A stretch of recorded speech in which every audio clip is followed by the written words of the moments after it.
Hello, my name is Deb Z, and I'm a spiritual therapist. I spread knowledge, love, and ascension. Today we're going to talk about manifestation and shadow work. It all starts in really believing that there's a creator above you and your ego. You are powerless without the creator's God source. This multiverse was and is produced by God the Divine in a constant flowing motion.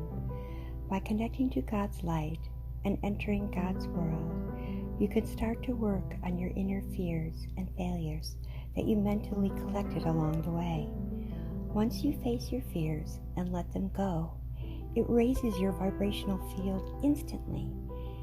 It is all faith and belief in something bigger than yourself or your ego. Then God's light rests inside you and your surroundings. This light love source, the Shekhinah, is a powerful source for manifestation, but only to those who do the inner work and cleanse themselves. Your heart must be in a pure state when you manifest. It has to be for the greater good, otherwise it burns out. Using energy from the underworld or black magic will help you think you're succeeding, but it will always turn into quicksand very rapidly. The negative energies will always come back to bite you. Your power is so strong that whatever you wish for can come true. You are the way you are because of your manifestations. That's why it's a constant mindful act. The very jobs around the world help others raise their connection to the higher realms by you doing and helping them in their need. When your spirit gets lighter and becomes one with God, then your manifestation abilities start opening up. As you rise in your ascension, your manifestation abilities arise as well. It's a constant vibrational movement of forward growth and love light. Only then will God give you a stronger manifestational power. Believing in yourself and your abilities, you have to know that you are loved.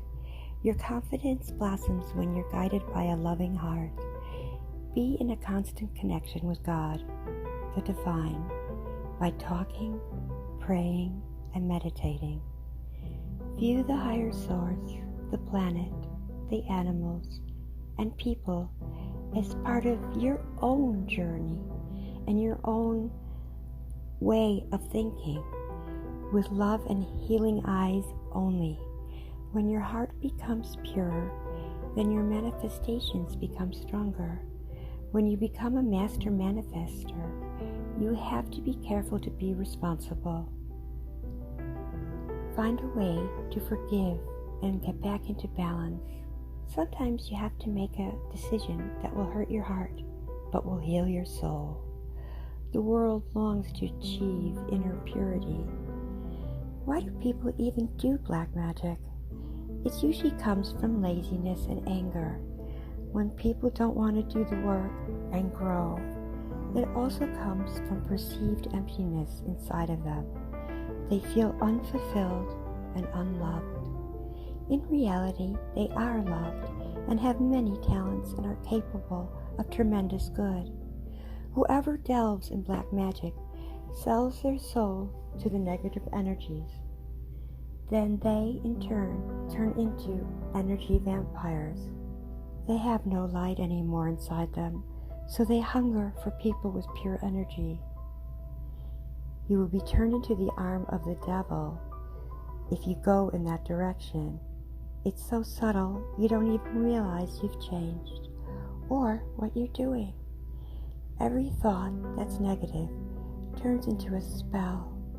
When you try to take away love, finances, children from people, all the negative energies don't die.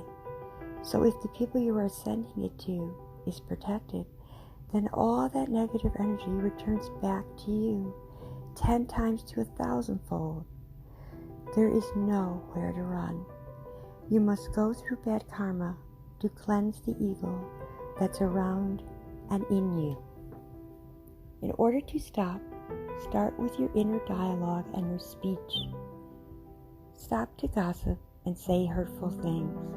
When the bad thoughts enter your mind, push it away immediately from your mind's eye. Switch the energies to good always. You have more control than you think. If you stay with the negative, you de-evolve. Your thinking gets skewed. You think all your problems are coming from others, and all the pain is coming from others, but you're getting very bad karma from everything that you did, all your bad decisions. The good thing is you can deprogram yourself little by little by being mindful and really controlling your jealousy. In the end, the Creator wants you to learn that God and His workers are the only ones in control and not you. When love light reaches its potential, then all darkness, evil will be removed. When you reincarnate, you go to the inversion level that you have created for yourself. So the level of spirituality stays inside of you for the next life. If you view the fifth dimension just in the future, then you can't manifest it. It stays in the future. If you say you are already in the fifth dimension, then you will manifest it, and it will happen. Just like life, abundance and love. If you live in the now and say to yourself you have those things already, then it naturally comes to you in divine timing. Many individuals think becomes uncontrollable activity in their minds, and they are not under their own control. Their mind burns up with too much overthinking. You need to go from thinking to feeling. You move into another realm. Your entire life changes. You become renewed with a vibrant energy. To do the right shadow work is really a healing of past pains and fears at this moment in time.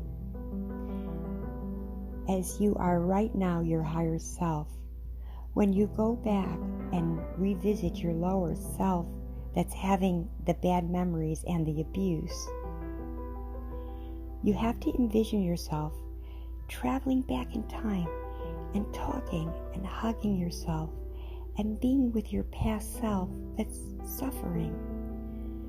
Whisper in your past self's ear, "You are not alone. I am here with you.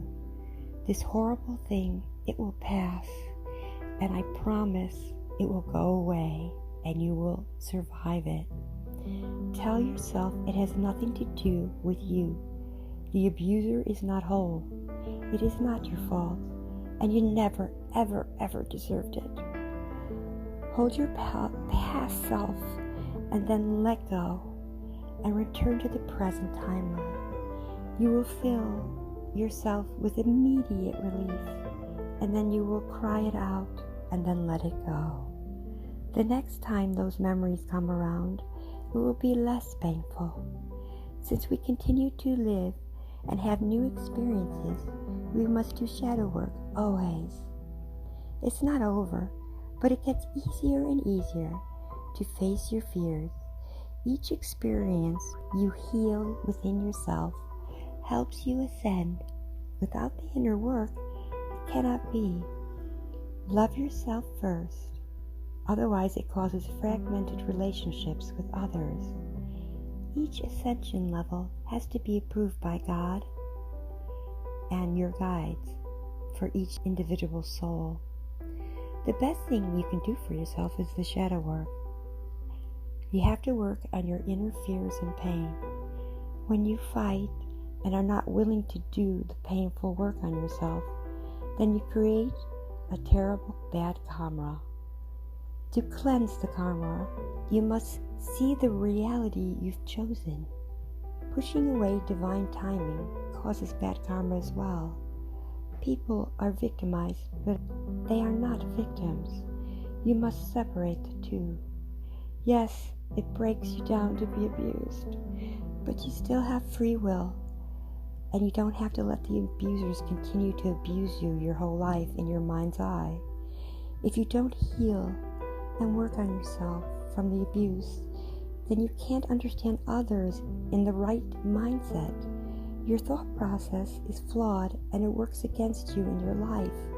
You must do the inner healing.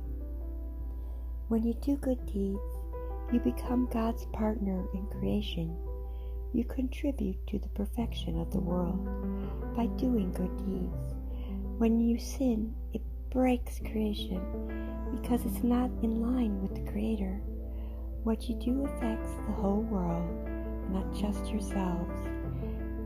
The bad vibrations echo out into the world. That's why it is imperative we stay positive and see the good in every situation. It causes goodness to vibrate throughout the world.